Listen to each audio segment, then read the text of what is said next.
Altar, les royaumes entrelacés, résumé de la saison 2, épisode 6.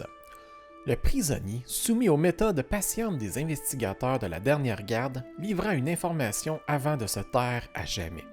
Sa bande s'intéressait à une créature au grand potentiel de destruction, tapie dans les profondeurs de la forêt, entre mi-chemin et l'Oiselet.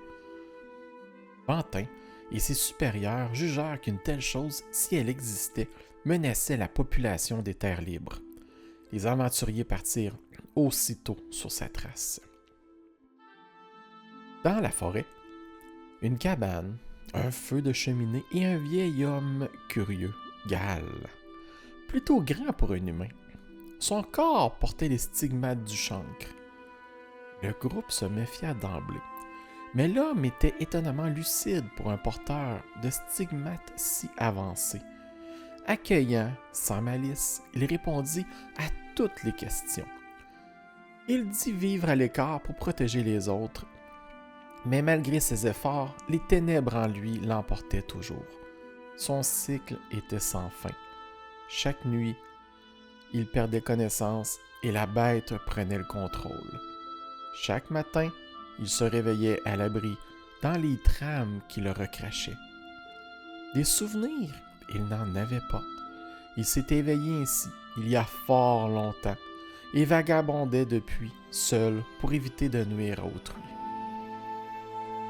Les aventuriers, fascinés par l'émergence de la bête, l'accompagnèrent vers une caverne. Plus le jour déclinait, plus les stigmates qui dévoraient le corps du vieil homme étaient visibles. Au crépuscule, il avait la taille d'un géant.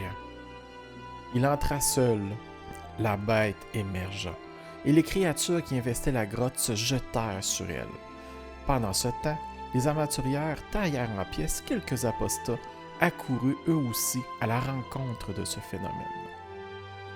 Linéa avertit plusieurs fois qu'il valait mieux se cacher. La bête confirma ses craintes. Sa puissance était titanesque. D'un seul bond, elle mit Olite et Delacroix à terre. Malgré tout, les héros l'abattirent. Elle se dissolut alors en une vase écœurante que la terre absorba, et du vieil homme, nulle trace. Ils eurent l'idée d'attendre à la cabane. À l'aube, Gal revint, sincèrement surpris de les revoir. Il ne leur voulait aucun mal.